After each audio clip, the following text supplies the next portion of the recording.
I'm saddened by it because I do think that the Black Lives Matter movement has been co-opted and they're trying to erase it, obviously, but it's probably the second most important civil rights movement in American history. Now, Sunny Hostin expresses her emotions by stating that the Black Lives Matter BLM movement has been co-opted, meaning that its original purpose has been altered or used to serve other agendas. She also mentions that there are ongoing efforts to gradually erase the movement, which she finds deeply saddening and concerning. According to her, BLM is the second most significant civil rights movement in American history. The first was the movement that led to the Civil Rights Act of 1964 and the Voting Rights Act of 1965, which legally granted African Americans equal rights. She views BLM as historically significant, not only because it raised awareness about social justice, but also because it took a strong stance against police brutality and racial discrimination. Sunny Hostin believes that the attempts to erase the BLM movement are part of a broader effort to rewrite or diminish American history. She sees this as more than just a political or social debate. In her view, it is a systematic issue where history is being distorted or weakened. For this reason, she finds the entire situation deeply troubling and disheartening. And the first, of course, being which resulted in the Civil Rights Act of 1964, and then the Voting Rights Act of 1965. So I'm devastated by it because it's just a continuation of the erasure of American history. Of course, I take it a little personally because one of my closest friends is Alicia Garza, who wrote the letter that started the Black Lives Matter movement, and she is one of our thought leaders of our generation. And so I'm saddened by it, but let's be clear, this was extortion.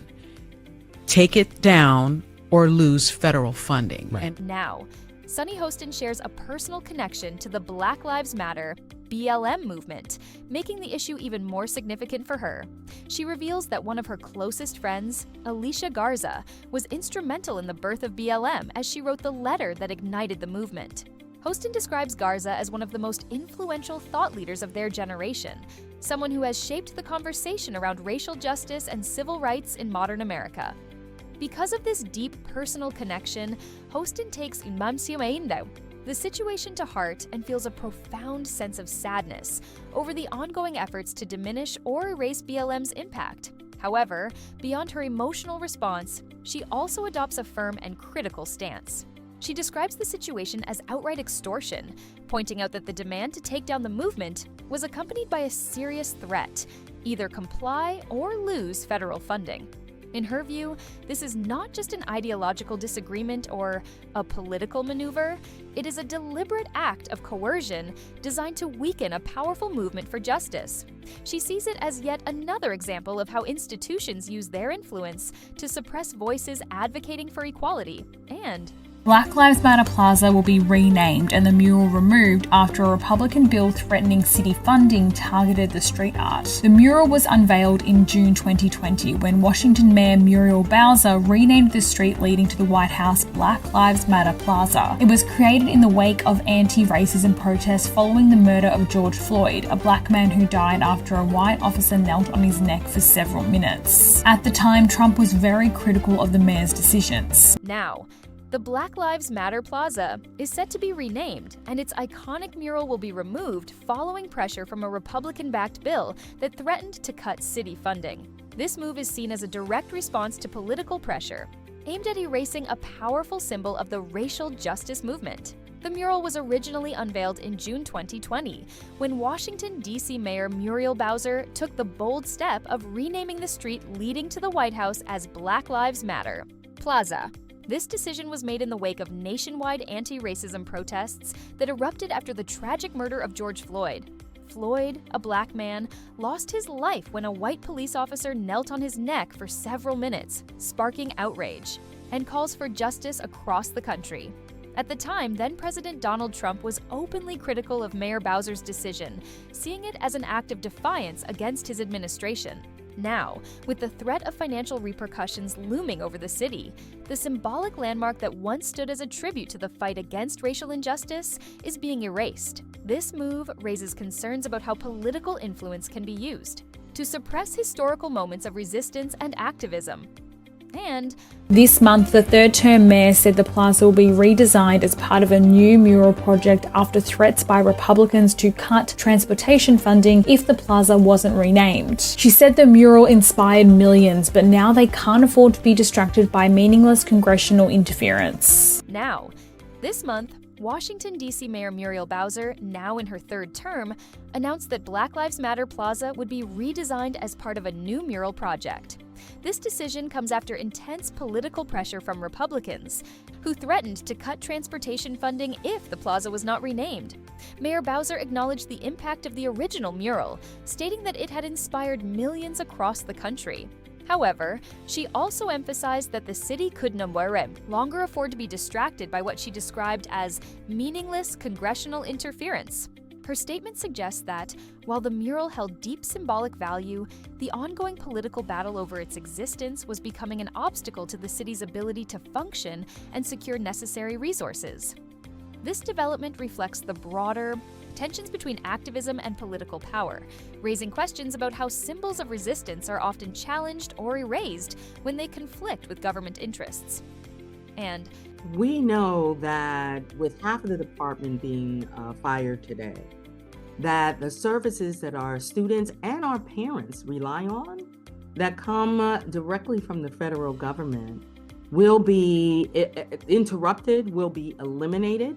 Now, Guy Stanley Filoche, a renowned artist, played a key role in creating the Black Lives Matter mural in Harlem, New York in 2020. In this mural, the letters I and V in the word lives were uniquely designed to carry significant symbolism. The I featured the badge numbers of the 4 Minneapolis police officers involved in the murder of George Floyd, while the V displayed 846, representing the amount of time Derek Chauvin knelt on Floyd's neck during the tragic incident. Filoche described this mural as an emotionally powerful experience. He shared that it moved people to tears and deeply resonated with the public, as many took photographs in front of it. He views this mural as one of his most significant works, with its impact far-reaching beyond the artistic community. The artwork became a symbol of resistance and a visual marker of the fight for racial justice in America. And in March 2025, amid increasing political pressure, Washington, D.C. Mayor Muriel Bowser ordered the removal of the Black Lives Matter mural near the White House. Filoche, understanding the political context behind the decision, accepted the change and began incorporating these developments into his future art. His ability to adapt to the shifting political landscape highlights his commitment to addressing social issues through art. Filoche's journey reflects the profound role of artists in documenting and responding to critical moments in history, particularly in the ongoing fight for racial justice. And even though we face the difficulties of today and tomorrow, I still have a dream. All month long, we're recognizing African Americans who are making history. They're the dream makers in our communities. This week, WUSA 9's Michael Quander sits down with a D.C. native on the front lines in the fight for equality. I just didn't know, but all my life I've been in the activist work and it just never stopped. Nene Taylor says the life she lives wasn't a choice, but a calling. Hands off our black children! And even though we face the challenges of today and the uncertainties of tomorrow, the dream of justice and equality continues to live on. Throughout this month, we are recognizing African Americans who are shaping history, individuals who stand as the dream makers within our communities. Their dedication, resilience, and relentless fight for justice inspire generations to come. This week, WUSA 9's Michael Quander sits down with a Washington, D.C. native who has been on the front lines of the battle for equality. As a result, Nene Taylor, a passionate activist, shares her journey, a life she never deliberately chose, but rather a path that chose her. She reflects on how activism has been ingrained in her existence, shaping her purpose and driving her to fight for justice. Hands off our black children, she proclaims, a powerful message echoing the deep-rooted struggle for protection, recognition, and equal rights. Her words serve as a reminder that the fight for justice is far from over. And you'll often catch Taylor leading the charge at a D.C. rally or protesting what she calls injustices for people of color in the DMV. When our black girls go missing, it's silence. You're either gonna get killed or you're gonna get displaced. and I don't feel the resources are there. Yeah, Taylor is blunt and unapologetic about the way she feels. The Southeast DC native is an activist and a core organizer for the social justice organization Black Lives Matter DC. My type of activism, I actually say I walk in the spirit of Harriet Tubman. And if anybody do the history of Harriet Tubman, she traveled through the night, but she set the people free. And that's how I work. I don't work for the spotlight.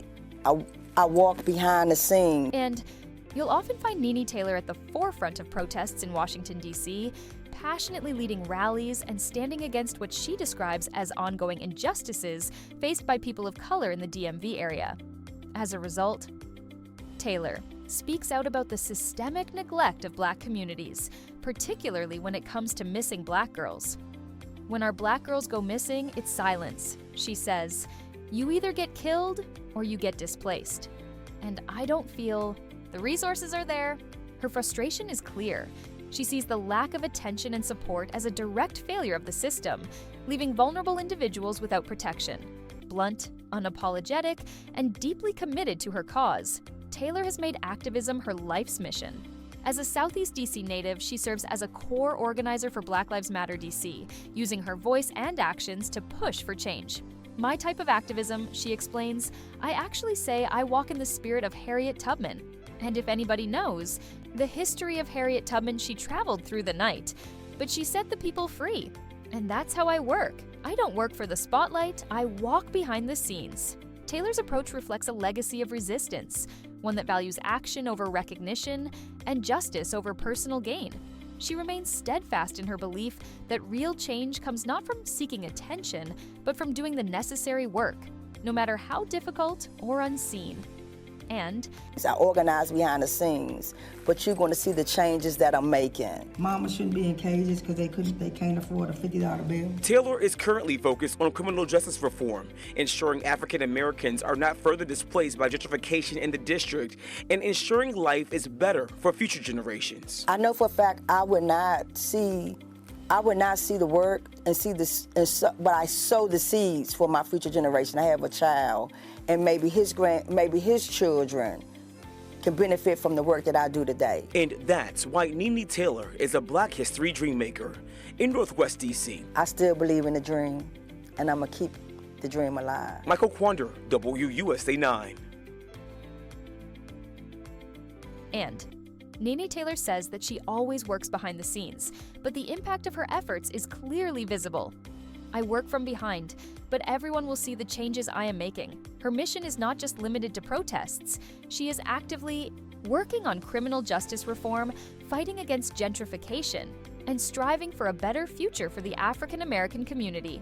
She believes she may not see the full impact of her work in her lifetime, but she is planting the seeds for future generations. I still believe in the dream, and I will keep the dream alive. And stay with us for more updates and news.